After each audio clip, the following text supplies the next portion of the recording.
के काम 14 अध्याय का 13 से लेकर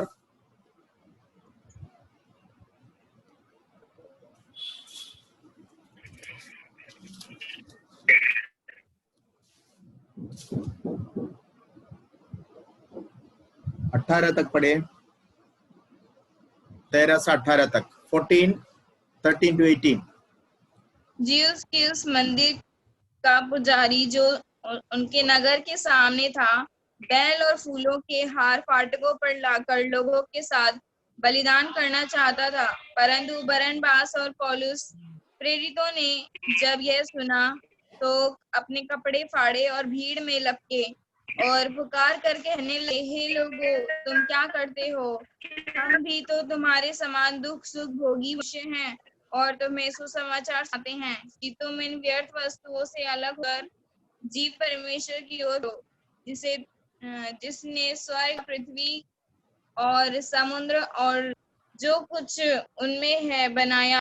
उसने बीते समय में सब जातियों को अपने अपने मार्गों में चलने दिया, तो भी उसने अपने आप को बेगवाह ना छोड़ा, किंतु वह भलाई करता रहा और आकाश से वर्षा और फल ऋतु देकर तुम्हारे मन को भूल और आनंद से भरता रहा। यह कहकर भी उन्होंने लोगों को बड़ी कठिनाई से रोका कि उनके लिए बलिदान ना करें। ओके, कल पिछले क्लास में हमने देखा था पौलुस और बरनबास जब लुस्त्रा में आया, वहां पर एक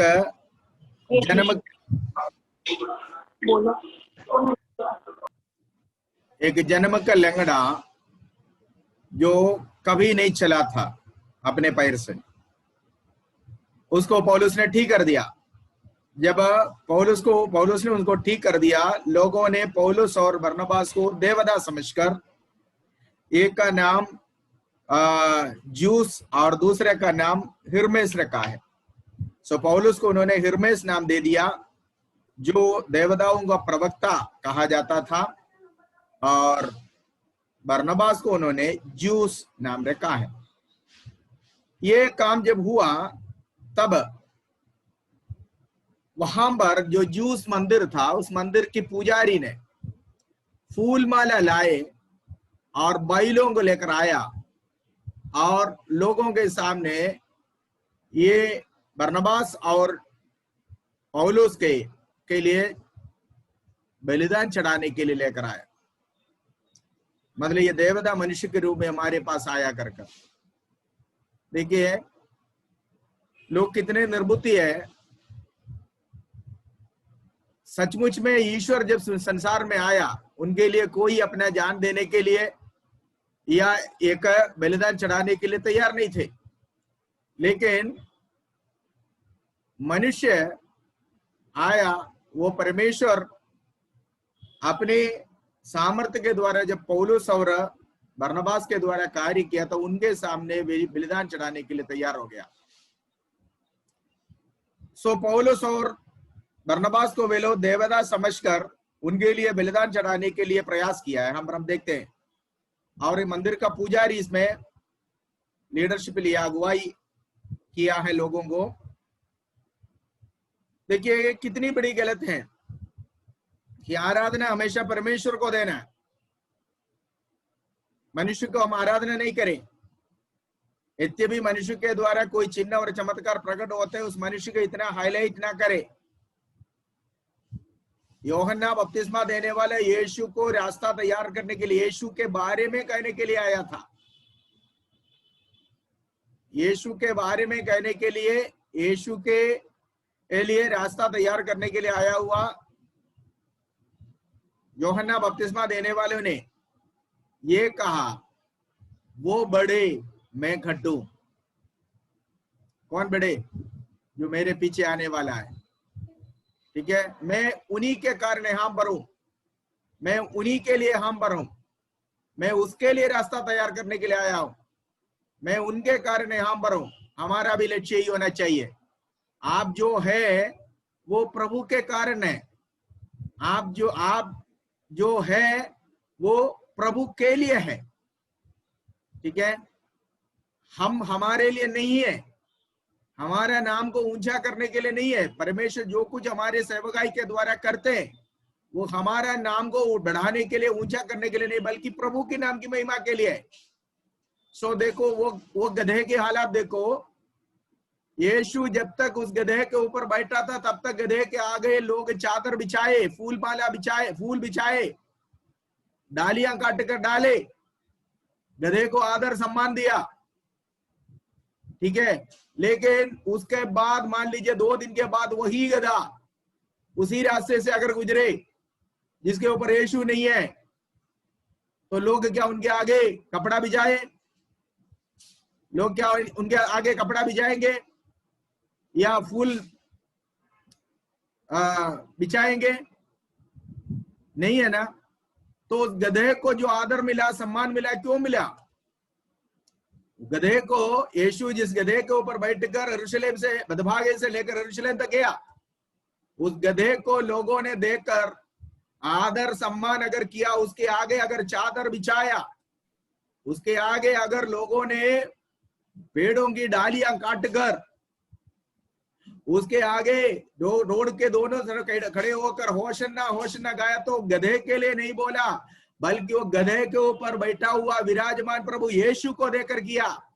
मुझे और आपको मिलने वाला सम्मान मेरे और आपकी योग्यता से नहीं, खूबी से नहीं, मेरे और आपके द्वारा प्रकट होने वाला कार्य मेरा और आपका कोई अच्छा क्वालिफिकेशन की वजह से नहीं है, बल्कि प्रभु जब मेरे और आपके द्वारा कार्य करता है तो सम्मान आदर परमेश्वर को देना। हम कभी भी परमेश्वर की महिमा को कब्जा करने वाला नहीं होना चाहिए। मैंने किया, ये मैंने किया नहीं बोलना, प्रभु ने किया मेरे द्वारा।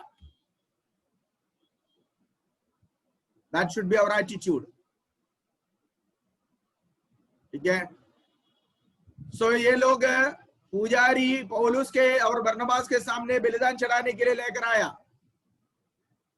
आज का पौलुस तो क्या करेंगे?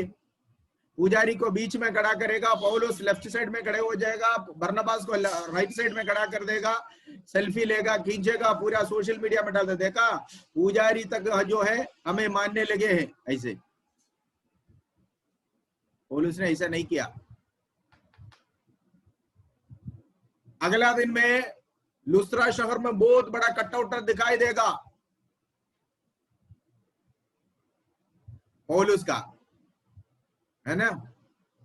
लेकिन वहां ऐसा नहीं हुआ, क्योंकि पौलुस और बरनबास को पता चला लोग ऐसे करने जा रहे हैं। उन्होंने रोका लोगों को। आपको मालूम है, इससे कुछ 2 अध्याय पहले 12वीं अध्याय में एक राजा बैठकर सिंहासन में बैठकर भाषण दे रहे थे। लोगों ने उसको झूठी तारीफ किया, तू तो एक स्वर्गदूत के जैसे लग रहा है, तेरी आवाज स्वर्गदूतों के जैसे लग रहा है करके जो बोला, तो राजा चौड़ा हो गया। लोगों को वो धमकाया नहीं, मना नहीं किया ऐसे करने से। इस कारण हेरोदास को परमेश्वर के दूत ने मारा और वो कीड़ा पड़कर मरा। कारण क्या था? जब लोगों ने इस प्रकार काम किया तो तुमने उसको रोका क्यों नहीं? जब लोग तुम्हारी झूठी तारीफ कर रहा था, तो स्वर्गदूत के समान लग रहा है, तेरी आवाज एक दूध की आवाज है, इस तरह जब लोगों ने झूठा तारीफ किया तो तुमने उस पर वो सुनकर फूल उठा, तेरे हृदय के अंदर अहंकार आया, ये कहकर स्वर्गदूत ने उसको मारा, ताकि वो परमेश्वर, इसलिए कि वो परमेश्वर को महिमा नहीं दिया। पौलुस को ये बात मालूम है, यद्यपि उस समय पौलुस वहां पर नहीं था, बल्कि पौलुस ने सुना पत्रस के द्वारा ऐसे हेरोदास को मारने के लिए, पत्रस को मारने के लिए हेरोदास ने विचार बनाया। लेकिन हेरोदास का अंत क्या हुआ ये पौलुस को अच्छी तरह मालूम था। इस कारण पौलुस ने यहाँ पर पुजारिया जो बैलों को लेकर आया, उन्हें काट कर बलिदान चढ़ाने के लिए, अन्य जाति लोग थे, ये लोग बैलों को चढ़ाते थे, बलि चढ़ाते थे। और बरनबास और पौलुस के पास उनके सामने भी ये बलि चढ़ाने के लिए लेकर आया। पौलुस ने बोला no no no no no, हम भी तुम्हारे समान मनुष्य है, सुख दुख भोगने वाला मनुष्य है। हम कोई एक्स्ट्रा ऑर्डिनरी नहीं है। आज पास्टर्स लोग है, आज प्रभु के दास लोग जो है इतने वीवीआईपी बनते हैं कि हम लोगों से बातें नहीं कर सकता, पब्लिक के बीच में उतरते नहीं है।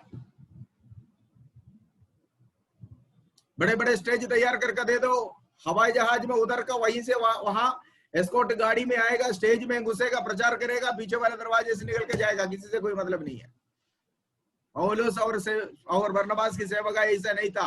यहाँ पर लिखा हुआ पौलुस भीड़ में घुसी, भीड़ में उतरा है कि नहीं उतरा? पढ़िए पौलुस चिल्लाकर 15वीं आयत में, हे लोगों, तुम क्या करते हो? हम भी तो तुम्हारे समान दुख भोगी मनुष्य हैं और तुम्हें समाचार सुनाते हैं कि तुम इन व्यर्थ वस्तुओं से अलग होकर जीवते परमेश्वर की ओर फिरो, जिसने स्वर्ग और पृथ्वी बस और समुद्र और जो कुछ उनमें है बना। सी, जब लोग ऐसे कार्य करने के लिए प्रयास किया, पौलुस ने रोका। नहीं तो हेरोदास के साथ जो हुआ वही पौलुस के साथ ही होगा। पौलुस को पता था परमेश्वर पक्ष नहीं दिखाता, आपको मालूम है। प्रभु ने यशायाह नबी के पुस्तक में कहा, मैं अपनी महिमा किसी को नहीं दूंगा, मैं अपनी महिमा किसी को नहीं दूंगा, ना किसी मूर्त को दूंगा, ना उसको बनाया हुआ इंसान को दूंगा। मूसा को प्रभु बर्दाश्त नहीं कर सका छोटी सी गलती में। मूसा को बोले लाठी बढ़ाओ, दोबारा लाठी बढ़ाने के लिए बोला, मूसा ने उसको मारा, आज्ञा का उल्लंघन, कनान देश में प्रवेश नहीं कर सका। दूर से खड़ा करके दिखा यही है वो देश, लेकिन तू पाँव नहीं रखेगा, मुझे और आपको कहां जोड़ेंगे प्रभु। मूसा जो परमेश्वर की करीब, परमेश्वर से आमने सामने बातें किया, ठीक है। परमेश्वर ने जिससे परमेश्वर डायरेक्ट बात किया हुआ एक व्यक्ति अगर संसार में कोई है तो मूसा है। वो मूसा को प्रभु कनान देश में घुसने नहीं दिया क्योंकि उसने आज्ञा का उल्लंघन कर दिया। मूसा एक बार बोला था, ये अधर्मियों या विश्वासियों, मैं आज तुम्हें पानी दूंगा, ये कहकर 2 बार मारा चट्टान को। मूसा ने बोला मैं दूंगा। प्रभु को अच्छा नहीं लगा, तू देगा कि मैं दे रहा हूं। प्रभु ने बोला चट्टान से कहो, चट्टान से पानी निकलेगी। मूसा ने बोला हे बलवा करने वालों, देखो मैं आज तुम्हें पानी दूंगा, मैं दूंगा। वो मैं शब्द वहां पर आया, प्रभु को अच्छा नहीं लगा। अगर मूसा के साथ ये बर्ताव है तो आप सोचिए मेरे और आपके साथ क्या होगा। आज मैं के अलावा क्या दिखता है? प्रभु के नाम सुनते हैं? नो, मैं कर रहा हूं, मैं कर रहा हूं, मैं कर रहा हूं। बरनबास और पौलुस ने उन भीड़ को रोका। महिमा परमेश्वर को मिलने वाला महिमा प्रभु को मिलना है, देना है। यीशु ने कहा जो सीसर का है वो सीसर को दो, जो कैसर का है वो कैसर को दो, जो प्रभु का है वो प्रभु को दो। इज्जत, सम्मान, रेस्पेक्ट सब कैसर को, मनुष्य को। कैसर का मतलब मनुष्य को, लेकिन आराधना केवल प्रभु को, आराधना केवल प्रभु को। मनुष्य के प्रति हमारा रेस्पेक्ट बढ़कर, मनुष्य के प्रति हमारा इज्जत बढ़कर, मनुष्य के प्रति हमारा प्रेम बढ़कर वो आराधना में नहीं बदलना चाहिए। आज बहुत सारे ऐसे मसीह संसार में, मसीह दुनिया में है जो इस तरह परमेश्वर को मिलने वाला आराधना को प्राप्त करते हैं। नेदा कमारे आराधिकनोर, अगुवों को आराधना करने वाले लोग है। अगुवे अच्छा है, अगुवे को रेस्पेक्ट करना। आपके लीडर, संस्था का लीडर, आपके सीनियर पास्टर लीडर, ठीक है, आपके खुद के पास्टर लीडर, आपके सहकर्मी पास्टर लीडर, उसको रेस्पेक्ट करना। लेकिन उसका रेस्पेक्ट बढ़कर बढ़कर बढ़कर बढ़कर फिर उसको पूजा करना नहीं लेना। वो एक मूर्ति नहीं बनना चाहिए आपके अंदर। आज हमारे बीच में एक बहुत बड़े कमी है। हमारे संस्था का बड़ा पादरी आ रहा है, ऐसा लग रहा है कि ईश्वर आ रही है चल के, प्रभु आ रहा है चल के। उसको आराधना करने लगता है और शैतान इसका गलत फायदा उठाता है। उसके अंदर, उस व्यक्ति के अंदर अहंकार भर देगा शैतान, क्योंकि लोग सब मेरी इतनी तारीफ करते, इतनी आराधना करते, उसके अंदर शैतान साहस से भर देगा, अहंकार से भर देगा और वो भूल उठेगा, वो गिर जाएगा और आप परमेश्वर के दंड के योग्य होंगे, क्योंकि परमेश्वर को मिलने वाला आराधना आपने मनुष्य को दिया। प्रभु ने कहा कैसर का जो है वो कैसर को दो और ईश्वर का जो है, प्रभु का जो है वो प्रभु को दो। यहां पर पौलुस और बरनबास कहते हैं हम तुम्हारे समान सुख दुख भोगने वाला मनुष्य है। देखो, तुम जो कष्ट सहते हो, वेदना सहते हो, निंदा सहते हो, अपमान सहते हो, हम भी ये सब सहते हैं। We are same. लेकिन हमें प्रभु ने तुम्हारे पास ये उद्धार का सुसमाचार सुनाने के लिए भेजा। यही एक डिफरेंस। हम ईश्वर नहीं है। हमें हमारे सामने बेली मत चढ़ाना, फूल माला लेकर आया।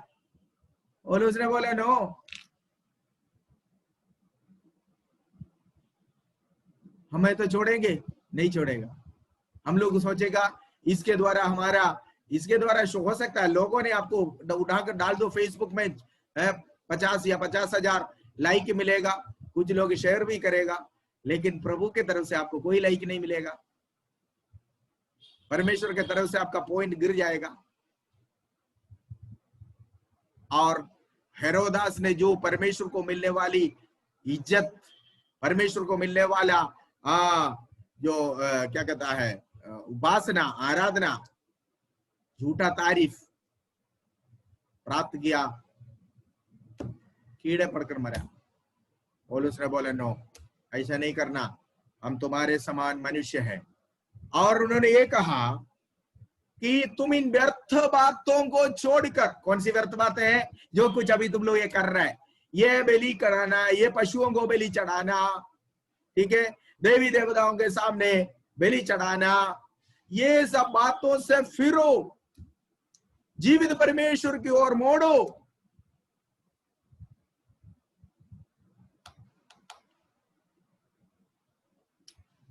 क्योंकि यहां पर यहूदी भी और अन्य जाति भी पौलुस को सुन रहे हैं। पौलुस कह रहे व्यवस्था के द्वारा परमेश्वर ने तुम्हें कई बार प्रकट कर दिया। यहूदियों से बोल रहा है, अन्य जातियों को बोल रहे तुम्हें परमेश्वर ने, वो जीवित ईश्वर ने समय समय पर वर्षा देकर, समय समय पर जो है ओस गिराकर, समय समय पर परमेश्वर ने तुम्हें हर प्रकार की भली वस्तुएं उपलब्ध कर परमेश्वर ने यह स्थापित कर दिया कि एक जीवित परमेश्वर है, पर तुम उसको पहचाने नहीं हो। अभी भी तुम इन अंधविश्वास में, अंधकार में पड़े हुए हो। देवताओं के सामने बलि चढ़ाना, देवियों के सामने बलि चढ़ाना, ये सब तुम इन व्यर्थ बातों को छोड़ो, ठीक है। और कहता है परमेश्वर ने अब तक अन्य जातियों के प्रति अत्यधिक धैर्य प्रदर्शित किया है। पौलुस कहता है उसने बीते समय में सब जातियों को अपने अपने मार्ग में चलने दिया। मतलब परमेश्वर दयालु है। अब तक परमेश्वर ने तुम्हें अपने बुद्धि के अनुसार चलने दिया, लेकिन आगे को परमेश्वर नहीं करेगा, क्योंकि वो तुम्हारा अनजाने का समय था। कौन सा अनजाने का समय? मसीह का आने से पहले तक। मसीह प्रकट रूप में, परमेश्वर के रूप में प्रकट होने से पहले, मसीहा उद्धार का रूप में इस संसार में आने से पहले परमेश्वर ने सब जातियों को ऐसे चलने दिया, लेकिन आगे को नहीं होगा। इसलिए ये व्यर्थ बातें छोड़कर जीवित परमेश्वर को, और फिर जो संसार को बनाया, पौलुस कहता है जो आसमान और पृथ्वी को बनाया, संसार को बनाया, ठीक है, 16वीं आयत 15वीं आयत में पौलुस कहता है केवल वही एकमात्र सच्चा परमेश्वर है जिसने आकाश और पृथ्वी और समुद्र तथा उनमें से सारी वस्तुओं को बनाया।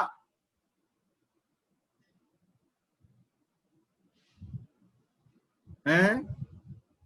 वजह से 50 में आइए, यहां पर ये लोग बैल को चढ़ाने के लिए लाया, बैल को बलि चढ़ाने के लिए लेकर आया।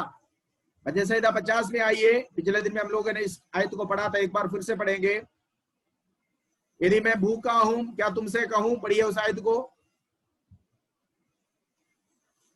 क्या मैं बैलों का मांस खाऊं? यदि मैं भूखा होता तो तुझसे ना कहता, हाँ क्योंकि जगत और जो कुछ उसमें है वह हाँ मेरा है। हाँ हाँ, आगे को पढ़िए। क्या मैं बैल का मांस खाऊं क्या या बकरों का लहू पीऊं? हाँ परमेश्वर को धन्यवाद ही का बलिदान चढ़ा हाँ और परम प्रधान के लिए अपनी मन्नतें पूरी कर। हाँ। तेरे घर से न बैल को, पढ़िए 9 आयत को पढ़िए। मैं ना तो तेरे घर से बैल ना तेरे पशुशाला से बकरे लूंगा, हाँ आगे पढ़ो। क्योंकि वन के सारे जीव जंतु और हजारों पहाड़ों के जानवर मेरे ही हैं। हाँ ठीक है, देन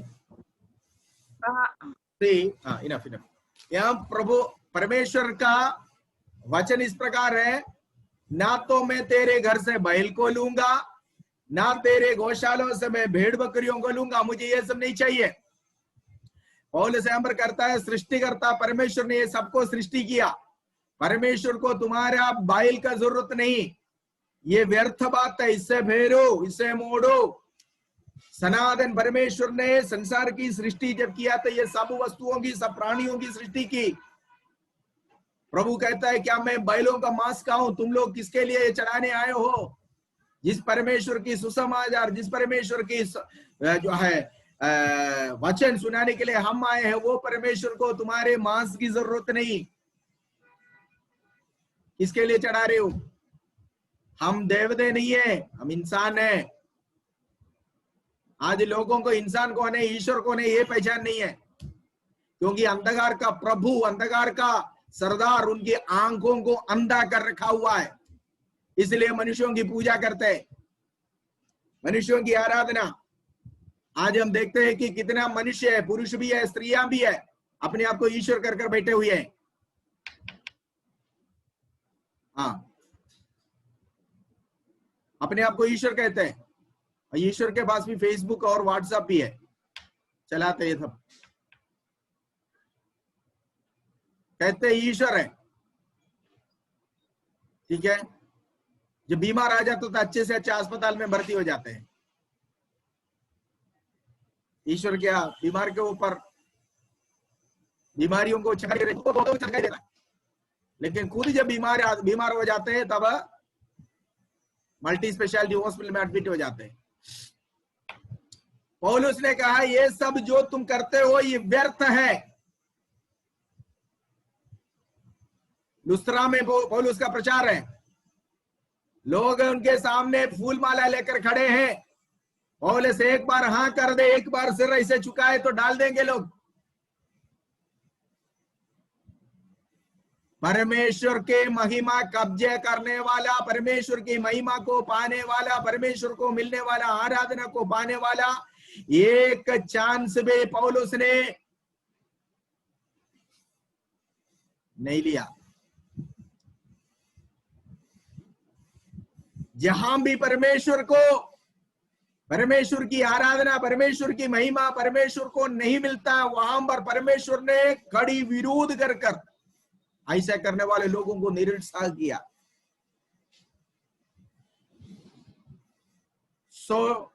जो कुछ हम कहें, जो कुछ हम करें, प्रभु यीशु मसीह के नाम की महिमा के लिए करना है, अपना नाम बढ़ाने के लिए नहीं करना, अपने नाम को ऊंचा करने के लिए नहीं करना है।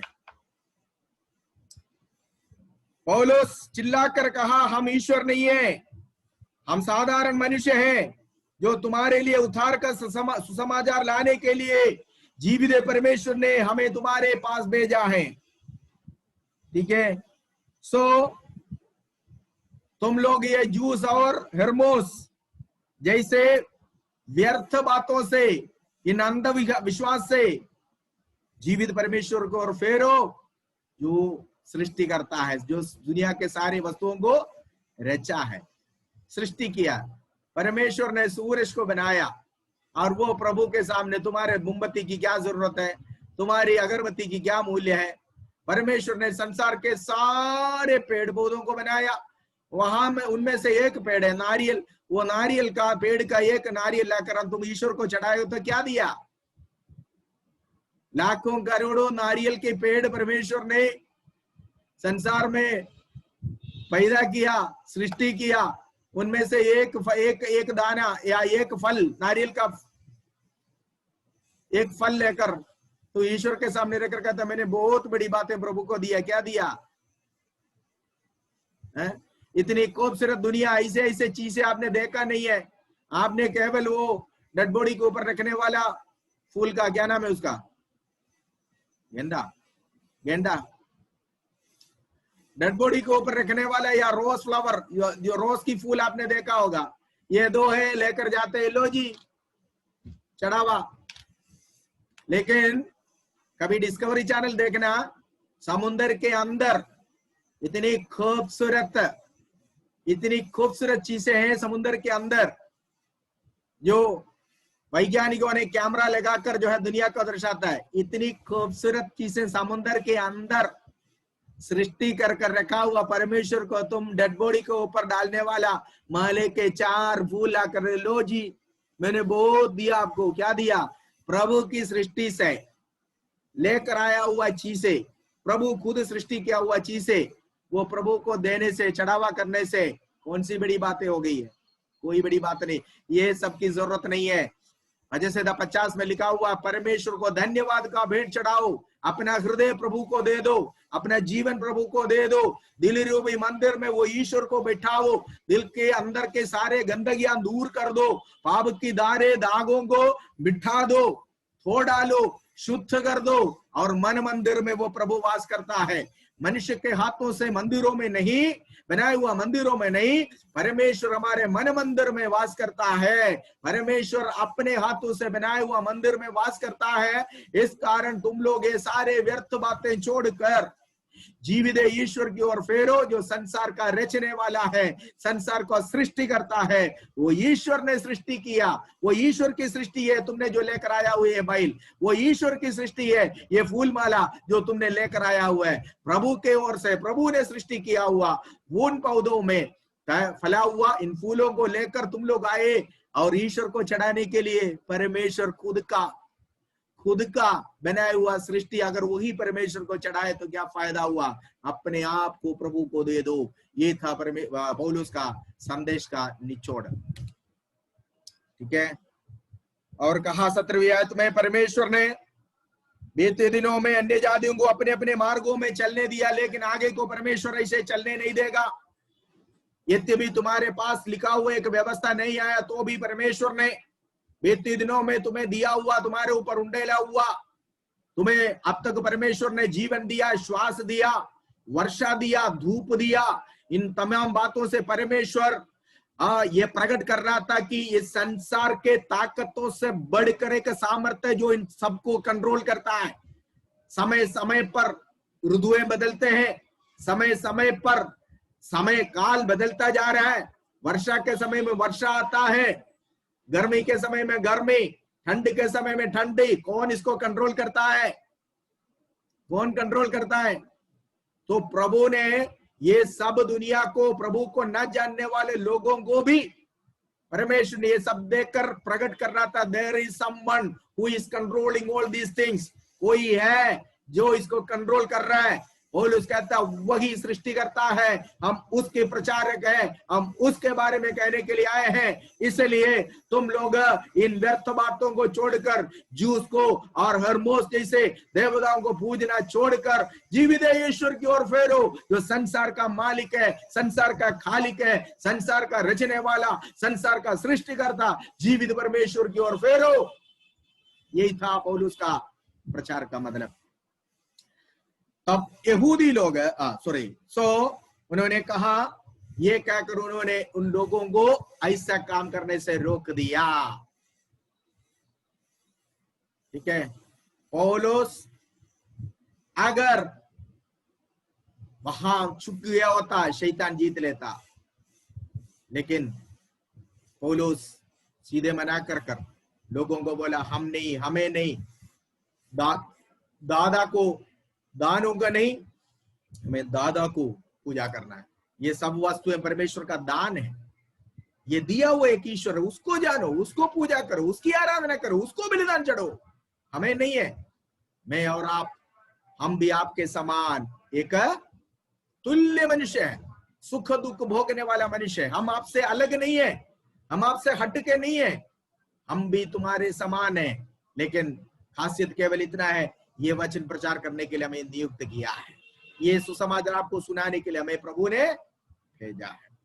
सो लोगों को पौलुस ने रोक दिया। Please read from verse 19 to 21.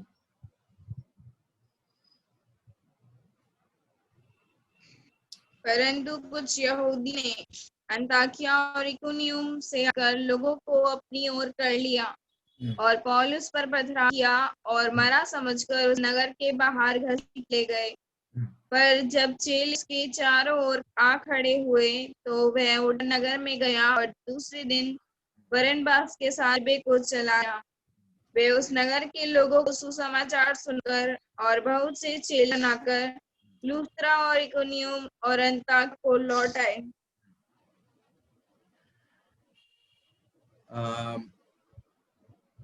See, पौलुस लुस्त्रा में इसी प्रकार उनको मिलने वाला आराधना को रोकर परमेश्वर की ओर फेरने के लिए लोगों को कहा। शैतान को आया गुस्सा, अगर पौलुस ऐसे मान लिया तो शैतान उसको छोड़ देता। लेकिन शैतान ने क्या किया, 100 किलोमीटर दूरी पर अंताकिया के पिसिदिया से जो यहूदी लोग वहां पर पौलुस का विरोध किया था, उन्हें पता चला पौलुस अभी लुस्त्रा में, वे वहां से गाड़ी पकड़कर आया। देखा, वहां से गाड़ी पकड़कर पौलुस के ऊपर आक्रमण करने के लिए आया। दूसरा स्टेट समझ लो, 100 किलोमीटर दूरी पर है, दूसरा देश है ये। अभी पौलुस लुस्त्रा में, इससे पहले पौलुस का विरोध हुआ था इकोनिया में। सो इकोनिया में जब वहां पर विरोध हुआ था, वो लुस्त्रा में चला गया। सो अंताकिया के इकोनिया से यहूदी लोग एक झुंड बनाकर आया, लुस्त्रा में आकर वहां का लोकल्स, वहां का यहूदी लोगों को साथ लिया और पौलुस का विरोध किया। देखा शैतान कहां से आया, 100 किलोमीटर दूरी से गाड़ी पकड़ कर आया। प्यारे भाइयों, आप जहां पर जाते हैं प्रभु के वचन सुनाने के लिए, यदि वहां पर का शैतान, वहां का जो हर जगह में होते हैं कुटी दैवंगल, कुटी शैतान मारे, ये जो छोटे छोटे शैतान है जो वहां पर है, वो अगर आपका विरोध नहीं कर पाए तो वो तुरंत वायरलेस संदेश भेजेगा, उसका बाप को बुला लेगा, 100 किलोमीटर दूरी से वो गाड़ी पकड़ कर आएगा आपके ऊपर आक्रमण करने के लिए। एग्जाम्पल अभी जो पौलुस के साथ हुआ, क्योंकि लुस्त्रा में जो शैतान थे वो अपने वश में, वो पुजारियों को हाथ में लेकर, मतलब प्रेम का भावना नाटक कर कर, आराधना का नाटक कर कर पौलुस को वश में करने के लिए कोशिश किया। लेकिन पौलुस और बरनबास वहां पर उनके चंगुल में फंसा नहीं। पौलुस और बरनबास उनकी आराधना को स्वीकार नहीं किया, पौलुस ने सीधा इनकार कर दिया, तो तुरंत जो है उसकी बाप को बुला लिया वहां से। कहां से? पिसिदिया से। वो आए, इधर का यहूदियों को इकट्ठा किया, उन्हें उत्साहित किया है और लोगों को अपने वश में कर कर पौलुस को विरोध किया। क्या किया है? पत्थरवाह करने के लिए। फिर हुआ है कि नहीं हुआ? हुआ है। अब बताओ पब्लिक कितने जल्दी बदलते हैं, पब्लिक कितने जल्दी बदलते हैं। अब देखिए, अभी कुछ देर पहले जिन्होंने पौलुस को और बरनबास को देवता कहा, ये ज्यूस है, ये हरमोस है कर कर उनको नाम तक दिया था। उनके लिए मंदिर बनाने के लिए लोगों ने कोशिश किया होगा, शायद, आज के हिसाब से बोल रहा हूं, ठीक है। शायद उन्होंने ये भी सोचा होगा, देखो जी हम इनके लिए एक मंदिर बनाए, क्योंकि ये जीवित है। अभी तक हमने मरा हुआ देवता को देखा था, लेकिन ये जीवित है देवता आया, अब इनको हम बिठाएंगे मंदिर में, ऐसे लोगों ने सोचा होगा। हाँ, क्योंकि बोलने वाला देवता आ गया है। अभी तक हमारा देवता बोलता नहीं था, देखता नहीं था, लेकिन अभी बोलने वाला, सुनने वाला देवता आया, हम इनके लिए मंदिर बनाएंगे। हाँ, फिर उनके सामने बलि चढ़ाने के लिए बैलों को भी लेकर आया है। अभी इन्होंने कहा कि ये देवता है, बोलो सारे की जय बोल दिया होगा, है ना। लेकिन वही लोग है, अभी जब ये यहूदी लोग वहां से पिसिदिया से आया, लोगों को अपने वश में कर दिया, ये सारे पब्लिक अभी उनके साथ मिलकर पत्थर उठाया। देखा कितने जल्दी बदले लोग हैं। अभी तक जिन्होंने जय जयकार कर रहा था ये पब्लिक है, अभी तक ये पब्लिक है जय जयकार कर रहा था पौलुस के लिए, बरनबास के लिए। वो देवता आया, इंसान के रूप में बोलने वाला देवता आया है, चलो जी हम लोग एक मंदिर बनाते हैं, तुरंत एक ऑफरिंग ले लिया होगा।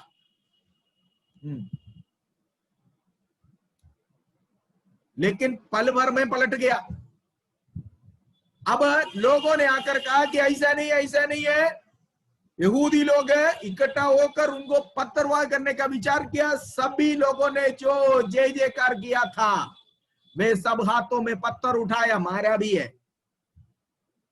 पत्थर उठाया। याद रखना, यीशु बदभागे से लेकर यरूशलेम तक एक गधे के ऊपर बैठकर जब जा रहे थे, रास्ते के दोनों साइड में खड़े होकर लोगों ने बोला होसन्ना होसन्ना, परमेश्वर के नाम में आने वाले को होसन्ना। ये लोग गीत गाया था। उसके ठीक 8 दिन के बाद यही लोगों ने जिन्होंने होसन्ना गाया, पीलातोस के महल में खड़े होकर, पीलातोस के आंगन में खड़े होकर ऐसे चिल्लाया, उनको क्रूस पर चढ़ाओ, उनको क्रूस पर चढ़ाओ, उनको क्रूस पर चढ़ाओ, उनकी लहू हमारे और हमारे संतानों के ऊपर आने दे। यही है पब्लिक,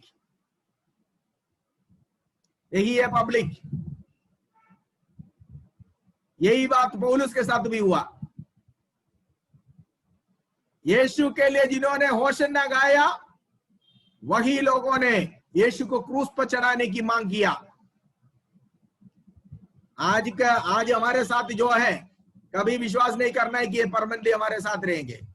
जहां से हवा लगती है, जहां से 4 पैसे की मिलने वाली बातें होती है, जहां से उनकी कोई फायदा होता है, वहां पलट जाएंगे। इसलिए परमेश्वर का वचन में स्पष्ट रूप से लिखा, इंसानों पर भरोसा नहीं करना, इंसानों पर भरोसा नहीं करना। विश्वासी भी इंसान है, पास्टर भी इंसान है।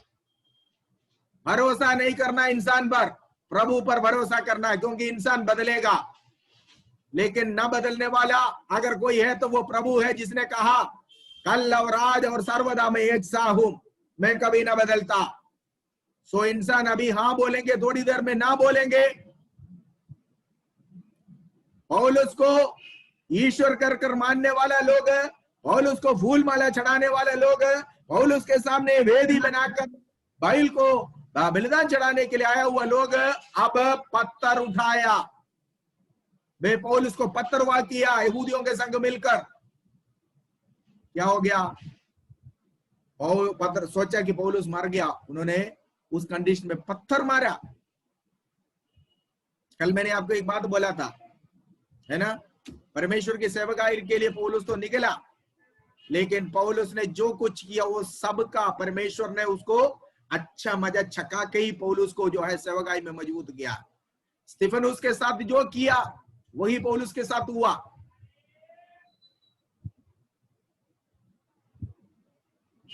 पौलुस स्तिफनुस का पत्थरवाह करने का कारण था, पौलुस के कहने पर किया। उस समय शाऊल था, शाऊल के कहने पर किया, और शाऊल उन सभी का अटेंडेंस लगाकर बैठा था, कौन कौन गया वहां पर पत्थरवाह करने के लिए, क्योंकि उन सबका कपड़े गवाही के तौर पर शाऊल के हाथ में दिया था, और शाऊल विटनेस था। और यही जब लुस्त्रा में आया 8 साल के बाद, परमेश्वर ने उसको उसी कॉइन में, उसी सिक्के में उसका जवाब दे दिया।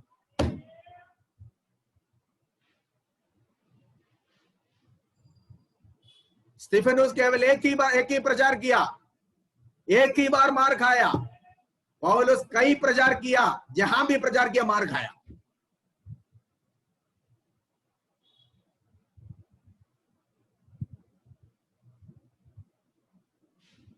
और परमेश्वर ने सबसे अधिक अपनी महिमा के लिए इस्तेमाल किया हुआ एक प्रेरित है पौलुस। उसकी जीवन, उसकी सेवकाई, उसकी मिनिस्ट्री हमें एनकरेजिंग करता है बहुत। इतनी मार खाने के बावजूद भी उसके अंदर उसने हियाव कभी नहीं छोड़ा, कभी नहीं पीछे मुड़ने का, कभी नहीं वापस जाने का जिक्र नहीं किया। मैं और आप है तो अगर 100 किलोमीटर दूरी में बैठकर अगर कोई कहे कि मैं तुम्हारे वो करने वाला हूं, उसी समय प्रभु को भी छोड़ेगा, सबको छोड़कर भाग जाएगा। पौलुस नहीं बदला, पौलुस नहीं पीछे हटा, मौत को आमने सामने देखा। यहां पर लोग मरा हुआ समझ के उसको छोड़कर गया। एक जब आपको पता है अंताकिया में लोगों ने कैसे उसको बाहर उतारे थे, टोकरी में बिठाकर, दीवार के अंदर सुराग बना के टोकरी से बिठाकर दीवार के बाहर उतार कर भेजा था, है ना। सो पौलुस जितना कष्ट उठाया उससे बढ़कर सेवा भी किया, जितना सेवा किया उससे बढ़कर कष्ट भी उठाया।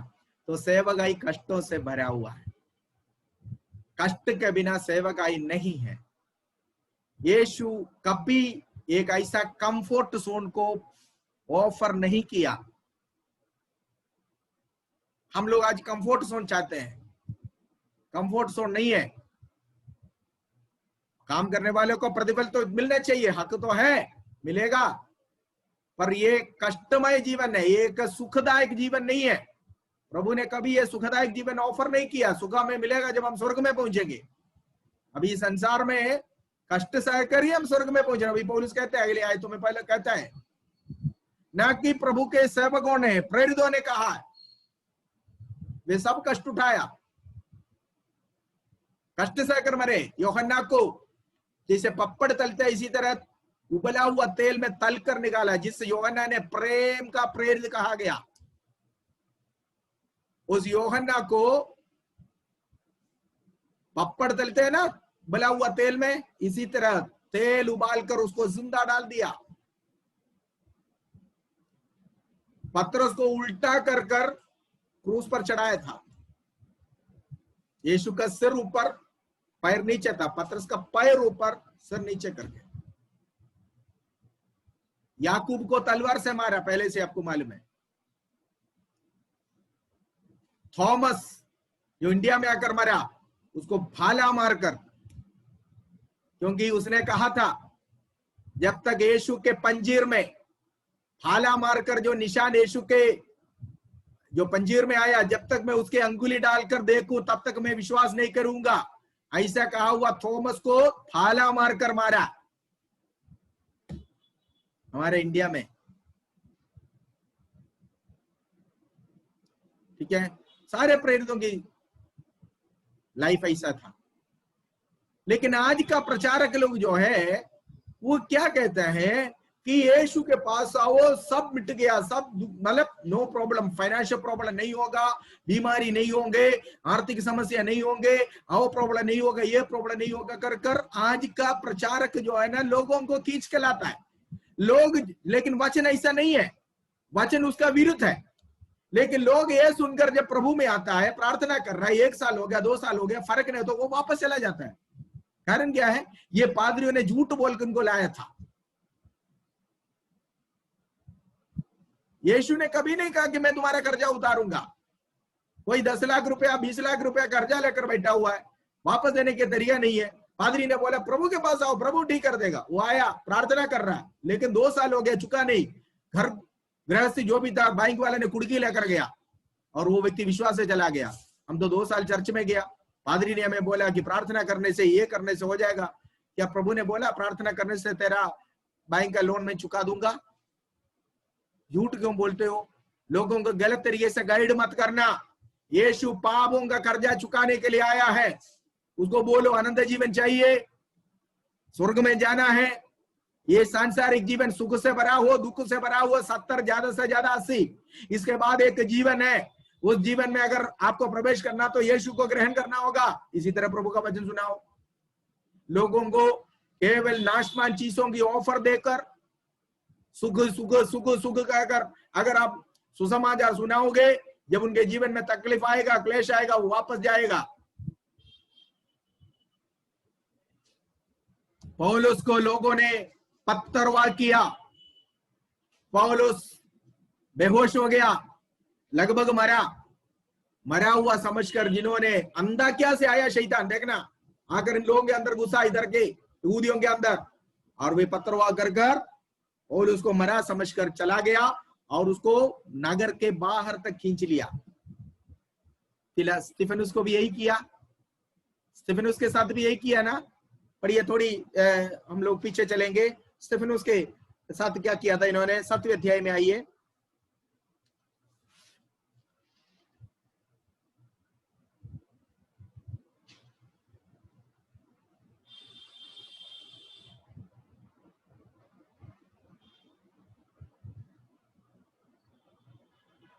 उसका 57 पढ़िए, 58 पढ़िए। और उसे नगर के बाहर निकाल कर उस पर हाँ। पथराव करने लगे। हाँ। गवाहों ने अपने कपड़े शाऊल नामक एक जवान के पांव के पास उतार कर रख दिए। 57 से पढ़ो। तब उन्होंने बड़े शब्द से जाकर कान बंद कर लिए और हाँ। एक साथ उस पर झपटे हाँ। और उसे नगर के बाहर निकाल कर उस हाँ। पर पथराव करने लगे। गवाहों ने हाँ, बस बस बस। अपने कपड़े शाऊल नामक एक जवान के पांव के पास उतार कर रख दिए। वे स्तिफनुस पर पथराव करते रहे और वे यह कहकर प्रार्थना करता, हे प्रभु यीशु, मेरी आत्मा को ग्रहण कर। बस बस बस, इनफ। क्या किया है, स्तिफनुस को नगर के बाहर तक खींच कर ले गया, है ना। अच्छा, अब पौलुस के साथ क्या हुआ, जब वो शाऊल था ना तब उसने किया, वहां पर लिखा हुआ है, गवाहों ने शाऊल नामक एक जवानों के पास अपने कपड़ों को रख दिया। ठीक है, अब शाऊल के साथ, वही शाऊल जब अभी पौलुस बना, उसके साथ क्या हुआ, आप पढ़िए वर्स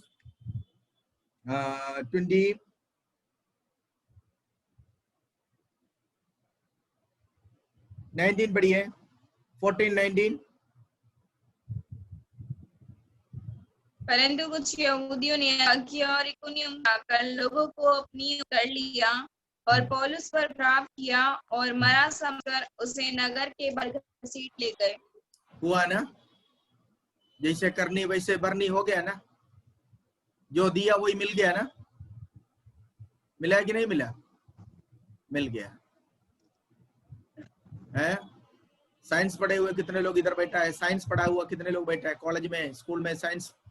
हाँ, न्यूटन थर्ड लॉ कहता है, to every action there is an equal and opposite reaction. ये न्यूटन का थर्ड लॉ है। सर आइजैक न्यूटन, जिन्होंने ग्रेविटेशन समझाया सिखाया, उसने कहा to every action there is an equal and opposite reaction. हर एक्शन का एक विपरीत ऑपोजिट रिएक्शन होता है। ठीक है, किसी चीज को आप थका दोगे, जैसे आप उधर को थका दोगे उतनी फोर्स में उधर को भी जो है आपको धक्का मिलेगा। ये याद रखना, ये याद रखना हमेशा। सेवगाई में भी ऐसा ही है, जो देता है उतनी फोर्स में। इसके कंपेयर करके मैं एक आयत बताऊंगा, जो यीशु ने कहा, दिया करो तो तुम्हें भी दिया जाएगा, तुम जैसे देते हो उसी फोर्स में वापस मिलेगा। जितना देते हो उतना वापस मिलेगा, जैसे देते हो उसी मेंटालिटी से वापस मिलेगा। समझ में आ गया? ये अच्छी बात हो या बुरी बात हो, आर्थिक धन हो आत्मिक बात हो, जो भी है, दिया करो दिया जाएगा, जैसे देते वैसे मिलेगा, जितना देता है उतना मिलेगा। Equal and opposite reaction. Saul Stephanus को बेरहमी से मारने के लिए आज्ञा दिया, पत्थरवाह कर लोगों ने उसको बॉडी को खींच कर नगर के बाहर लेकर गया। 8 साल के बाद वही पौलुस को लुस्त्रा में जब आया, वही अनुभव मिला है।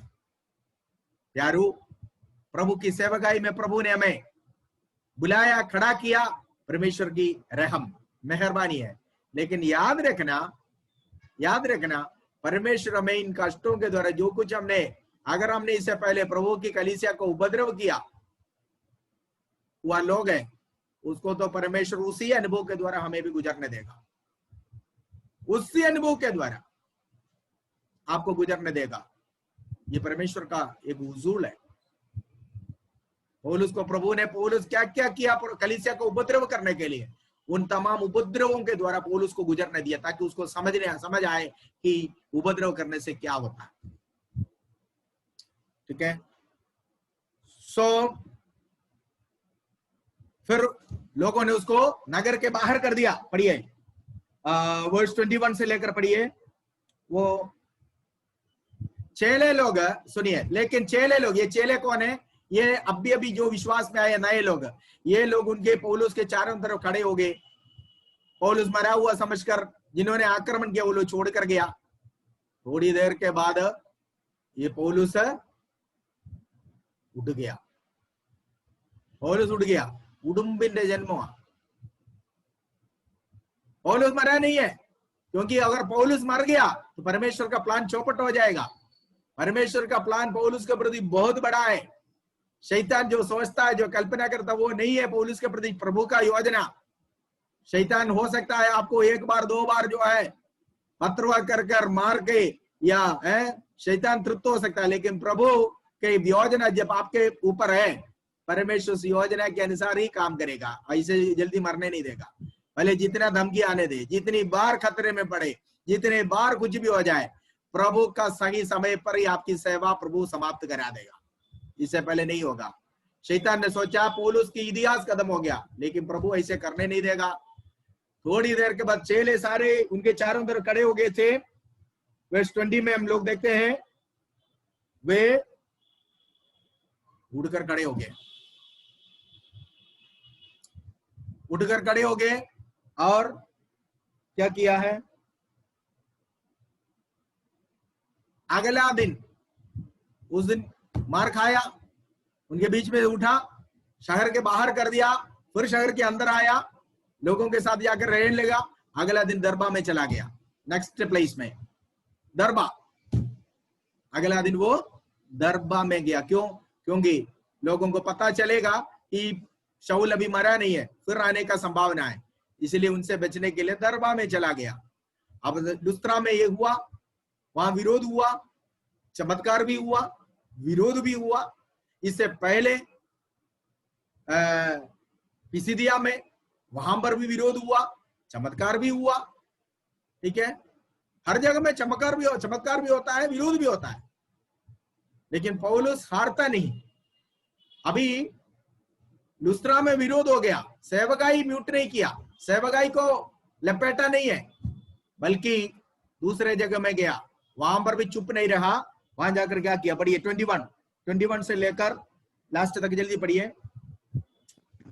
वे उस नगर के लोगों को समाचार सुना गए और बहुत से चेले बनाकर लुस्त्रा और इकुनियुम और अंताकिया को लौट आए। और चेलों के मन को स्थिर करते रहे, यह उपदेश देते थे कि विश्वास में बने रहो, और यह कहते थे हम बड़े क्लेश उठाकर परमेश्वर के राज्य में प्रवेश करना होगा। और उन्होंने हर एक कलीसिया में उनके लिए प्राचीन ठहराए और उपवास सहित प्रार्थना करके उन्हें प्रभु के हाथ सौंपा, जिस पर उन्होंने विश्वास किया था। तब पिसिदिया से होते हुए पंफूलिया पहुंचे और फिर पिरगम में वचन सुनाकर अतलिया में आए, और वहां से वे जहाज पर आज्ञा गए, जहाँ वे उस काम के लिए जो उन्होंने पूरा किया था परमेश्वर के अनुग्रह सौंपे गए थे। वहां पहुंचकर उन्होंने कलीसिया इकट्ठी की और बताया कि परमेश्वर ने उनके साथ हो कैसे बड़े बड़े काम किए और अन्य जातियों के लिए विश्वास का द्वार खोल दिया, और वे चेलों के साथ बहुत दिन तक रहे। लुस्त्रा में जब परेशानी आ गई, अगला जगह में चला गया जिसका नाम है दरबा। ठीक है, दरबा में जाकर आराम नहीं कर रहा था, चलो बहुत मार खाया वहां, यहाँ कुछ खा पी कर शरीर को मोटा करे, पुष्टि करे, और थोड़ा हालात, मतलब छुपने के लिए नहीं गया वहां पर। वहां जाकर इससे भी सामर्थ तरीके से प्रचार किया। किससे? लुस्त्रा में जो हुआ उससे भी बड़ी सामर्थ तरीके से दरबा में जाकर प्रचार किया। इससे हम क्या समझते हैं, क्या सीखने को मिलता है? ये परमेश्वर का दास सेवकाई से तब वो आराम पाएंगे जब उसका देहांत होते हैं। ये एक आराम रहित काम है। आज बहुत सारे लोग सेवकाई को आराम समझ रहे हैं, आराम का काम समझ रहे हैं, है ना। आज बहुत सारे लोग सेवकाई को आराम वाला काम समझ रहे हैं, कुछ नहीं करने का, बहुत आराम ही आराम है। सोना है, शाम को एक मीटिंग है, वहां तक जाना है, किसी को बोलेगा लीड करो, 15 मिनट प्रचार करना, वापस आना, आराम का जीवन है। ये आराम वाला सेवकाई नहीं है, ये आराम वाला काम नहीं है। വിശ്രമരഹിതമായ വിശ്രമമില്ലാത്ത ജോലിയാണിത്. ये आराम करने वाला विश्रमिക്കാനുള്ളതല്ല. विश्रम നമുക്ക് സ്വർഗ്ഗത്തിലാ. हमें विश्राम हमारे विश्राम के देश में मिलेंगे. ये विश्राम करने वाला काम नहीं है. जब तक जाने, जब तक श्वास है, तब तक निरंतर लगातार थकावट भूलकर, दर्द भूलकर, क्लेश भूलकर करने वाली सेवकाई है प्रभु की सेवकाई. ये आराम का काम नहीं है और आराम करने वाला काम नहीं है. हमारा विश्राम, हमारा रिटायरमेंट जो है वो जब हम स्वर्ग में पहुंचेंगे तब होगा. मतलब इस संसार से हम जब अलग होंगे तब हम विश्रामത്തിലായിരിക്കും, हम आराम में होंगे. क्योंकि जितने मरे हुए हैं उनकी प्रार्थना प्रभु नहीं सुनते हैं. जो खबर में पढ़े उनको प्रार्थना करने की जरूरत नहीं है. तो उनको बाइबल टीचिंग करने का, सिखाने का, प्रचार करने का जरूरत नहीं है. हम सारे कामों से आराम पा रहे. कब तक? जब तक हमारे प्रभु की आगमन तुर्की नहीं पहुंचेंगे तब तक हम लोग आराम ही आराम होंगे. और स्वर्ग में एक बार प्रभु आने के बाद, कलीसिया चला जाने के बाद फिर आराम नहीं है. फिर तो 24 घंटा दिन रात हम आराधना ही आराधना, आराधना ही आराधना. अभी हम लोग प्रभु में, पृथ्वी में हम लोग आराम रहित काम करेंगे. ഇപ്പോൾ ഭൂമിയിൽ വിശ്രമമില്ലാതെ നമ്മൾ കർത്താവിന് വേല ചെയ്യണം, ചെയ്യുന്നവരാ, ചെയ്യണം. ഇത് विश्रमिക്കാനുള്ള സമയമല്ല. पौलुस विश्राम नहीं लिया, आराम नहीं लिया दरबा में जाकर. लुस्त्रा में मार खाने के बाद शरीर का दर्द थोड़ा कम होने दो, बैठा नहीं है. വേദന സഹിച്ചുകൊണ്ട് അവിടെയും വേല ചെയ്തു. क्योंकि ये आरामदायक सेवकाई नहीं है. आराम हम करेंगे कब? हमारे अनंत काल के घर में जब पहुंचेंगे तब तक हमें आराम नहीं है. इस संसार में आराम ना बिना मिलने वाला, आराम रहित अगर कोई काम है तो वो प्रभु का काम है. सच्चाई से अगर सिखाया जाए, बताया जाए तो. പക്ഷേ ഇന്ന് അങ്ങനെയല്ല. ഇന്ന് സുഖമാ. आज बहुत अच्छा है, आराम ही आराम है. आज कुछ नहीं करने का. खासतौर पर अभी लॉकडाउन भी है. क्या करना है? कुछ भी नहीं भाई, लॉकडाउन है, अंदर बैठो, कुछ नहीं करने का, आराम है. भाई से हम लोगों को लॉकडाउन था पहले से ही. अभी तो गवर्नमेंट ने लॉकडाउन डिक्लेयर कर दिया. तो और भी जब कोरोना आने से पहले भी क्या किया? कुछ नहीं किया. कुछ करते थे? कुछ नहीं करते थे. संडे को एक आराधना, नहीं तो बीच में एक कॉटेज मीटिंग, इससे अलावा क्या होता था? कुछ करते थे? कुछ नहीं करते. अभी भी नहीं, अभी तो बिल्कुल ही नहीं. पहले तो कम से कम चर्च तक जाना पड़ता था, नहीं तो चर्च संडे को तैयारी करना पड़ता था. अभी तो वो भी नहीं है. पौलुस ने आराम नहीं लिया. लुस्त्रा में गया. लुस्त्रा बड़ी पीड़ा आया, वहां से दरबा में चला गया, वहां पर भी प्रचार किया. नतीजा 21 वर्ष में उस शहर में भी उन्होंने जोरदार से सुसमाचार सुनाया. सो पौलुस अपने अनुभव से कहा, क्या क्लेश, क्या कष्ट, क्या वेदना, क्या निंदा हमें मसीह के प्रेम से कौन अलग कर सकता? लुस्त्रा में मार खाया, मरने तक था, मरने पर लोगों ने छोड़ दिया. वो पौलुस अगला दिन में दरबा में खड़े होकर प्रचार कर रहा है, मैं और आप करेंगे. हम लोग अगर एक दिन में, अभी छोड़ो हमारे अपनी बातें ले, ये 1.5 घंटा जब यहां बैठ के इसके बाद आपका क्या क्या विचार है? वो बहुत थक गया। क्यों? बहुत थक गया, क्लास में बैठा होता, थक गया, थोड़ी लेट जाता, है ना। आराम अच्छा है, आराम तो करना चाहिए शरीर के लिए, लेकिन पौलुस ने मार खाया, पत्थरवाह किया, पौलुस आराम नहीं किया। मेरा पॉइंट यही है कि जैसे कई लोग सोचते हैं मसीह का, प्रभु का सेवकाई, प्रभु का काम आराम का काम है, आरामदायक काम है, आराम करने का काम है, ये विचार बदल दीजिएगा। हमारा काम विश्रम रहित काम है। विश्रममिല്ലാത്ത ജോലിയാണ് നമ്മളെ ഏൽപ്പിച്ചിരിക്കുന്നത്। हमें आराम करने का टाइम नहीं है। इस संसार में हम आराम नहीं करेंगे। हमारा घर में, अनंतकाल के घर में जाकर हम आराम करेंगे। तब तक हम आराम रहित काम करेंगे। नहीं जानते हम कब जाएंगे। सब लोग अलग अलग टाइम पर आया तो जाएंगे भी अलग अलग टाइम में, नहीं तो आज प्रभु आएगा तब एक साथ जाएगा। अगर प्रभु के आगमन से पहले हमें जाना हो तो अलग अलग टाइम पर आया, अलग अलग टाइम पर जाएंगे। जब हम एक बार इस शरीर छोड़कर जाएंगे फिर हमें आराम है। सारे मरे हुए समझ लोगों का आत्मा भी आराम कर रहा है। अब्राहम से लेकर हाबेल से लेकर जितना भी है, सारे समझों के आत्मा अभी आराम कर रहा है। पौलुस की आत्मा भी देखो, पौलुस इतना मार खाया, विश्राम रहित जीवन बिताया, विश्राम रहित सेवा किया, अभी पौलुस आराम कर रहा है। कब तक? प्रभु के आगमन तक। प्रभु के आगमन के बाद फिर आराधना ही होगा, वहां पर आराम नहीं है आराधना के लिए। सो वी नीड टू, हमें पौलुस के जीवन क्यों आपको सिखा रहे हैं? हमारे सेवकाई में हमें एनकरेजमेंट मिलने के लिए, बहुत कुछ सिखाने के लिए, सीखने के लिए, अडोप्ट करने के लिए, अपनाने के लिए। ये जीवन, उनका सेवकाई हमारे लिए एक एग्जाम्पल है। नया नियम के सेवकों के लिए बहुत ही जरूरत है, विश्वासियों के लिए बहुत जरूरत है। इसलिए आपको जानबूझकर ये बातें सिखाए जा रहे हैं। ठीक है, विश्वास में मजबूत होने के लिए, सेवकाई में आगे बढ़ने के लिए, सब पौलुस का जीवन एक बहुत बड़ा प्रेरणा है। उस शहर में जाकर 21 वर्ष पढ़िए, उस शहर में भी जाकर उन्होंने जोरदार से प्रचार किया और कईयों को चेला बनाया। वे उस नगर के लोगों को सुसमाचार सुनाकर और बहुत से चेले बनाकर लूस्त्रा और इकोनियम और अंताकिया को लौटाए। हाँ देखो, वहां पर बहुतों को चेला बनाया, वापस उसी शहर में आया जहां से गया। अभी लुस्त्रा में से गया, इकोनियम, लुस्त्रा से,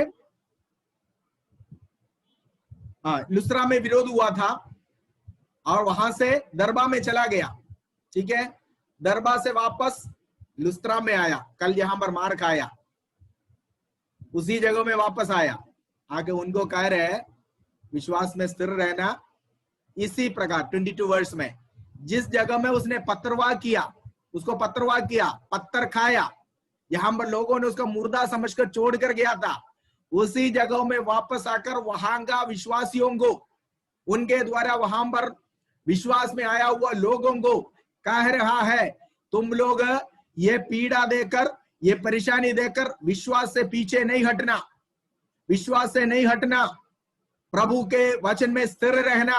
22 वर्ष पढ़िए, उन्हें आज्ञा दिया और चेलों के मन को स्थिर करते हैं और ये उपदेश देते थे कि विश्वास में बने रहो। हाँ देखो, और ये कहते थे का मन, हम बड़े क्लेश उठाकर परमेश्वर के राज्य में प्रवेश करना होगा। हाँ, चेलों के मन को स्थिर किया। देखा, चेलों के मन को स्थिर किया और कहा विश्वास में स्थिर रहना, सेवकाई में स्थिर रहना। हमें इसी प्रकार, उस लाइन, उस आयत को अंडरलाइन करके पढ़ना है, हमें इसी प्रकार कई कष्टों के द्वारा स्वर्ग राज्य में प्रवेश करना होगा। देखो, स्वर्ग राज्य में प्रवेश करने का तरीका आसान नहीं है।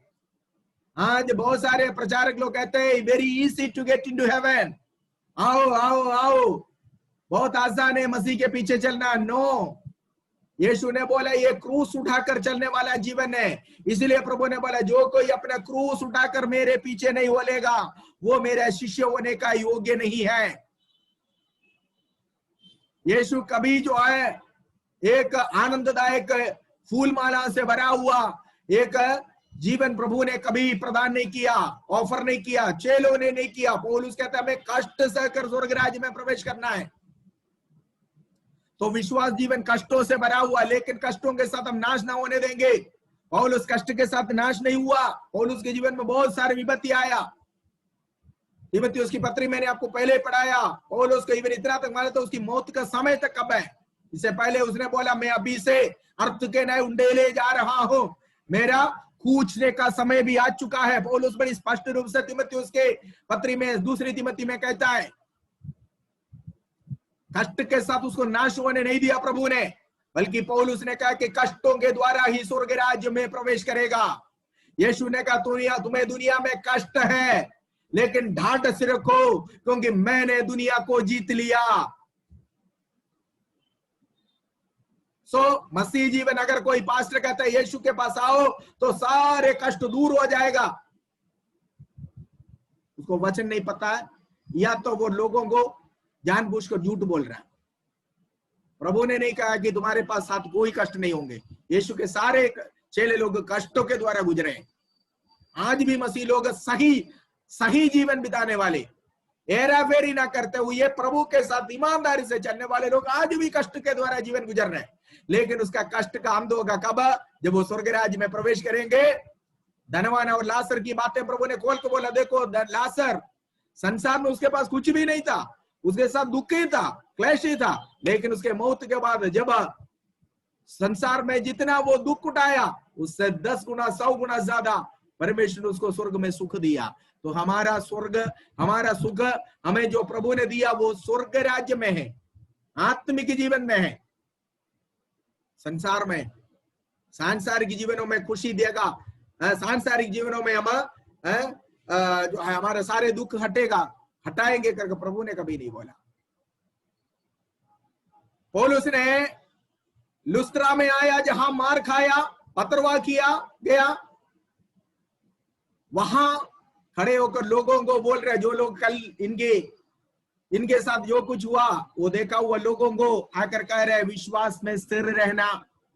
इसी प्रकार मेरे साथ आया हुआ ये विपत्ति, मेरे ऊपर लोगों ने किया हुआ आक्रमण को देखकर तुम मन को कच्चा नहीं करना, विश्वास से अस्थिर नहीं होना, हियाव बांध कर रखना, विश्वास में दृढ़ रहना, सेवकाई में बढ़ते जाना, पीछे नहीं हटना। हमें इसी प्रकार कई कष्टों के द्वारा स्वर्ग राज्य में प्रवेश करना होगा।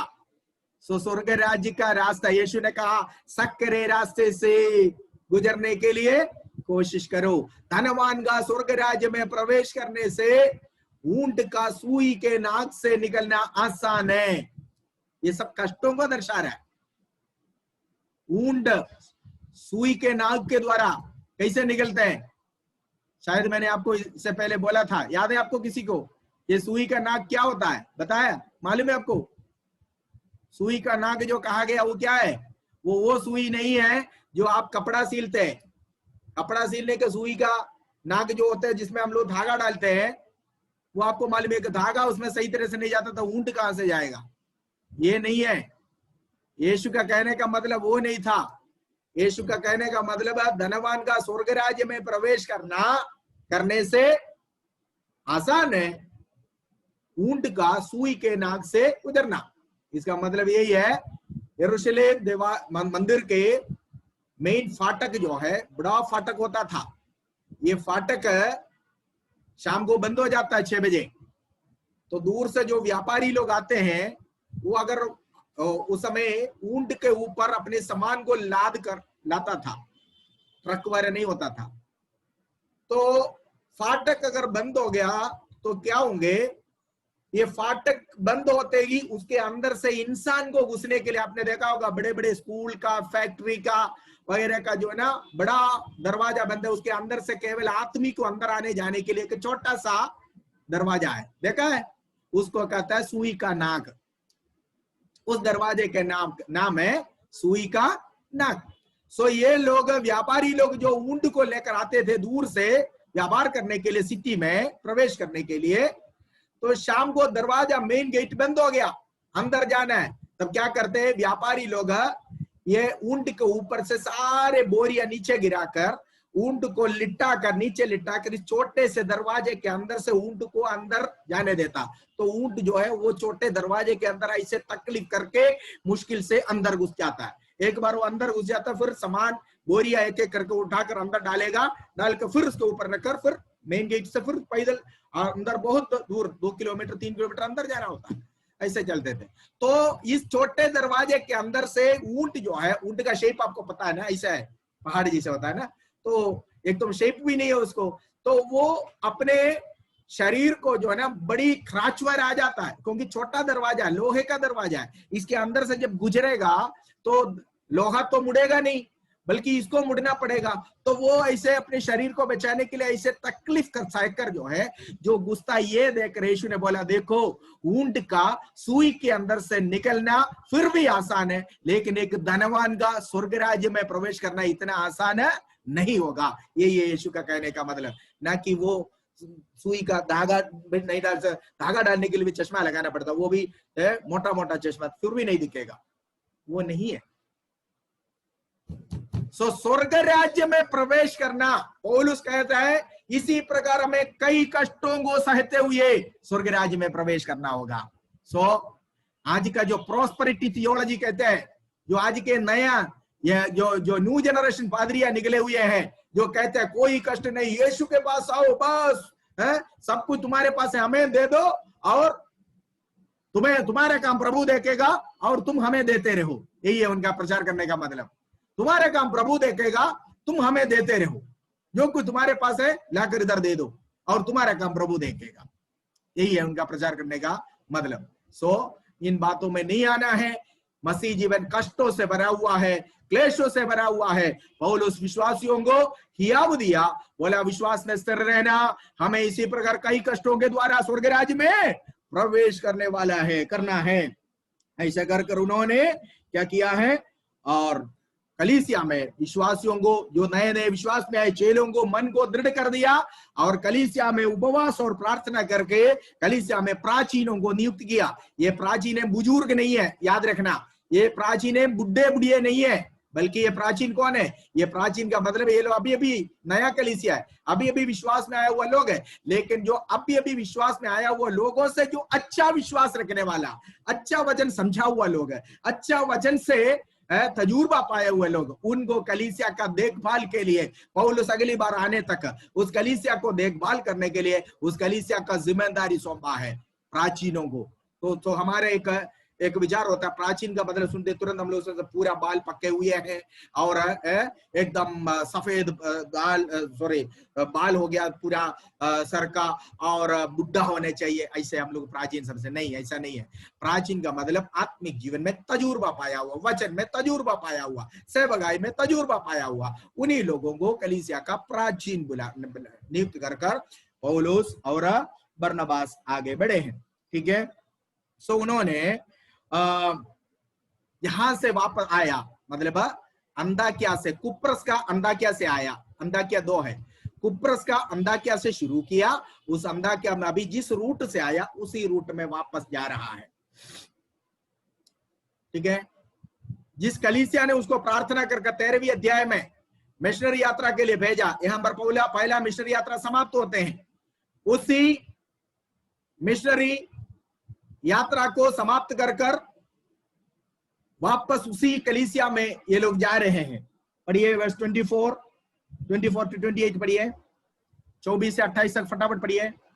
तब पिसिदिया से होते हुए वे पंफूलिया पहुंचे, फिर पिरगा में वचन सुनकर अतलिया में आए और वहां से वे जहाज पर अंताकिया गए, जहां वे उस काम के लिए जो उन्होंने पूरा किया था परमेश्वर के अनुग्रह में सौंपे गए थे। वहां पहुंचकर उन्होंने कलीसिया इकट्ठी की और बताया कि परमेश्वर ने उनके साथ होकर कैसे बड़े बड़े काम किए और अन्य जातियों के लिए विश्वास का द्वार खोल दिया, और वे चेलों के साथ बहुत दिन तक रहे। ओके, पौलुस और बरनबास ये पिरगा में वापस आ गया, और इसके बाद वे अंताकिया बंदरगाह जो नगर था वहां के लिए उन्होंने अपनी समुद्री यात्रा की वापस जाने के लिए। ठीक है, पौलुस और बरनबास अंताकिया की कलीसिया से प्रार्थना करके प्रेरितों के द्वारा, प्राचीनों के द्वारा हाथ रखकर उन्हें प्रार्थना कर कर विदा किया था। उस कलीसिया में वापस आकर उनके द्वारा परमेश्वर ने जो कुछ किया है अन्य जगहों में, जैसे पंफुलिया में, पिरगा में और लुस्त्रा में, जो इत्यादि जगहों में, दरबा में, इन जगहों में प्रभु ने क्या कुछ किया है, उन सब के बारे में कलीसिया में आकर वो सुना रहा है। 27 और 28 में हम देखते हैं, सो कलीसिया के द्वारा भेजा गया था। वे 1 वर्ष तक अपनी मिशनरी यात्रा में कलीसिया से बाहर थे। जब उनके लिए अपनी गृह कलीसिया, जो अंताकिया की कलीसिया उनका गृह कलीसिया है, जिसको हम मदर चर्च बोलते हैं, गृह कलीसिया, कलीसिया के सामने अपने गतिविधियों का रिपोर्ट प्रस्तुत करने का अवसर था। यह भी एक अच्छा प्रथा है। जिस कलीसिया ने हमें भेजा है उस कलीसिया के साथ हमेशा संपर्क में रहना। कुछ लोग ऐसे होते हैं केवल सपोर्ट लेने के लिए महीने में एक बार जो है संस्था के साथ या सेंट्रल पास्टर के साथ या डिस्ट्रिक्ट पास्टर के साथ, स्टेट के साथ संपर्क रखते हैं। ऐसा नहीं है। जिस कलीसिया, जिस संस्था, जिस डिस्ट्रिक्ट, जिस लोकल कलीसिया आपको सेवकाई में मदद करते हैं, सेवकाई के लिए नियुक्त किया है, आपको सेवकाई के लिए भेजा है, उनके साथ निरंतर संपर्क में रहना, निरंतर। पौलुस यहां पर इस कलीसिया से निकला, लेकिन वहां पर वापस आकर पौलुस जो है अपने कलीसिया, जहां से वो इस मिशनरी यात्रा के लिए निकला, जिन्होंने उसको इस सेवकाई के लिए अधिकार दिया, उस कलीसिया में आकर अपने उनके द्वारा परमेश्वर ने क्या कुछ किया कोई रिपोर्ट देता है। हमेशा हम लोग अकाउंटेबल होना चाहिए हमारी सेवकाई में। ठीक है, झूठ रिपोर्ट नहीं बोलना, झूठ रिपोर्ट लिखना भी नहीं है, लेकिन प्रभु ने क्यों किया, क्या किया हमारे द्वारा, या पिछले 1 महीना, पिछले 1 हफ्ता हमने क्या किया है, इसके बारे में हमें बताना है हमारे अगुओं से कि प्रभु ने मेरे द्वारा ये सब किया है, प्रभु ने हमारे क्षेत्र में ऐसा कार्य किया। पौलुस ने एक अच्छा नमूना, एग्जाम्पल दिखाया। पौलुस वहां से वहां चला जाता है, लेकिन अब मुझे क्या लेना देना, वो कलीसिया 1 साल पहले मैंने छोड़ा, मुझे अभी क्या लेना देना, नहीं सोचा, बल्कि पौलुस उसी कलीसिया में वापस आ रहा है। वापस आकर जहां से गया वहां पर आकर उनके द्वारा परमेश्वर जो कुछ किया एक अच्छा रिपोर्ट दे रहा है। ठीक है, सो हमें भी इसी प्रकार हमारे लोकल, सेंटर, डिस्ट्रिक्ट या फिर स्टेट में एक अच्छा रिश्ता, एक लेन देन की बात केवल पैसा में नहीं होता, बल्कि सेवकाई में भी क्या कुछ हुआ, क्या नहीं हुआ, ये सब के बारे में एक विवरण देना बहुत ही जरूरी है और वो उचित बात है। कलीसिया के सामने अपने गतिविधियों को रिपोर्ट प्रस्तुत करने का अवसर था। उन्होंने अपने द्वारा किए गए कार्यों की रिपोर्ट नहीं दी, परंतु परमेश्वर ने, उन्होंने उन सब कार्यों की रिपोर्ट प्रस्तुत की जो परमेश्वर ने उनके द्वारा किया है। उन्होंने क्या किया वो नहीं, बल्कि प्रभु ने क्या किया उनके द्वारा, ये सब उन्होंने बताया। ठीक है, मैंने बहुत सह लिया प्रभु के लिए, ये नहीं बोला, कष्ट के बारे में कहीं नहीं लिखा, लेकिन प्रभु कहां कहां आत्माओं को बचाए उसके बारे में कहा, कहां कहां परमेश्वर ने आत्माओं को बचाए उसके बारे में बोला, कहां खाना। आज हमारा रिपोर्ट क्या है, खाना नहीं है, पीना नहीं है, मेरे पास वो नहीं। आज हमारे रिपोर्ट में कमी घटी तो हम लिखते हैं what the lord has done, what the lord is doing, we don't care. हम ये नहीं लिखते कि कितने आत्माएं बचे, कितने आत्माएं, कितनी उपवास प्रार्थना हुई, कितनी फास्टिंग प्रेयर चली, कितनी यूथ मीटिंग हुई, कितनी हमारे जो है आत्मिक सभाएं चली, कितनी आत्माएं, वो सब नहीं है। हमारे पास कमियां जो होती है उसको हम लोग लिख देते हैं, वो नहीं। पौलुस ने कभी भी उनके शरीर में आया हुआ क्षतों के बारे में, उनके शरीर में उसने सहा हुआ पीड़ाओं के बारे में नहीं कहा, बल्कि प्रभु उनके द्वारा किया हुआ सारे कामों को उन्होंने वर्णन किया। ठीक है, परमेश्वर प्रचारकों या उपदेश लोगों को बिना कार्य कर सकता है, लेकिन प्रचारक या उपदेशक परमेश्वर के लिए तब तक कुछ नहीं कर सकता जब तक परमेश्वर उसके द्वारा कार्य नहीं करता। मैंने आपको ये बात 2 दिन पहले भी बताया। एक ट्यूब या लाइट हमारे घर में लगा हुआ, लेकिन जब तक उसके अंदर बिजली नहीं आएगा वो जलेगी नहीं।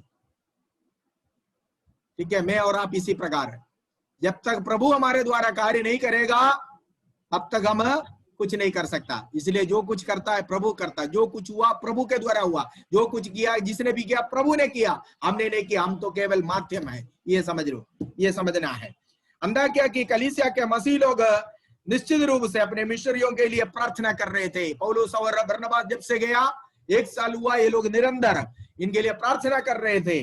और कलीसिया का फर्ज ये भी होता है अपने पासवानों के लिए लगातार प्रार्थना करना, अपने मिशनरी के लिए लगातार प्रार्थना करना, आपके बीच में काम करने वाला सेवकों के लिए लगातार प्रार्थना करना। जहां जहां प्रभु आप हमारे प्रभु आपके दास को आप भेजते हैं, उनको आप इस्तेमाल करना है, उनको प्रभु आत्मा से भरना है, सामर्थ्य से भरना है, आपके चिन्ह और चमत्कार उनके द्वारा आप प्रकट करना कर कलीसिया उनके लिए लव लगा कर प्रार्थना करना है। ये कलीसिया उनके लिए प्रार्थना का गढ़ बनकर खड़े थे।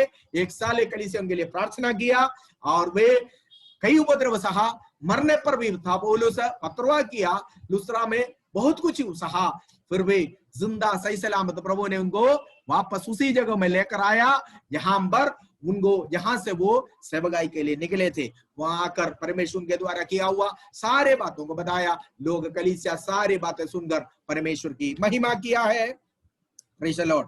बरनबास, पौलुस और बरनबास का कार्य और उनका भी कार्य था जो कलीसिया जब उन्होंने जो कुछ किया वो हमारे भी काम था, क्योंकि हमने उनको भेजा, हमारे कलीसिया से गया। तो पास्टर जो काम करते हैं, पास्टर के द्वारा जो काम हो रहे हैं, उसका क्रेडिट कलीसिया को भी होता है। ये हमारे कलीसिया का पासवान, हमारे कलीसिया के द्वारा ही हुआ। तो कलीसिया लो लगाकर प्रार्थना कर रहा था। ठीक है, कलीसिया की प्रार्थनाओं के बिना ये प्रथम मिशनरी यात्रा जो है पौलुस और बरनबास के द्वारा किया वो असफल हो सकता था। लेकिन कलीसिया एक मन होकर, एक चित्त होकर, लव लगाकर अपने मिशनरियों के लिए प्रार्थना करता रहा। परमेश्वर के द्वारा चिन्ह और चमत्कार का कार्यों को करते हुए अंताकिया, कुप्रोस की अंताकिया से शुरू किया हुआ यात्रा पंफुलिया में गया, फ्रिगिया में गया, और जो है उसके बाद दरबा में गया, पिसिदिया में गया, और दरबा में ये सारे जगहों में क्लेश उठाया, कष्ट उठाया, फिर भी आत्माएं बेच गया। कई जगहों में कलीसिया स्थापित हो गया, वापस आकर परमेश्वर की महिमा किया। परमेश्वर का धन्यवाद हो। That is the end of chapter 14। सो 13वें अध्याय में शुरू किया हुआ मिशनरी यात्रा यहाँ पर 14 अध्याय में समाप्त हो गया है। प्रभु की आगमन देर हो तो अगले क्लास में हम लोग नेक्स्ट चैप्टर को देखेंगे। प्रभु आपको आशीष।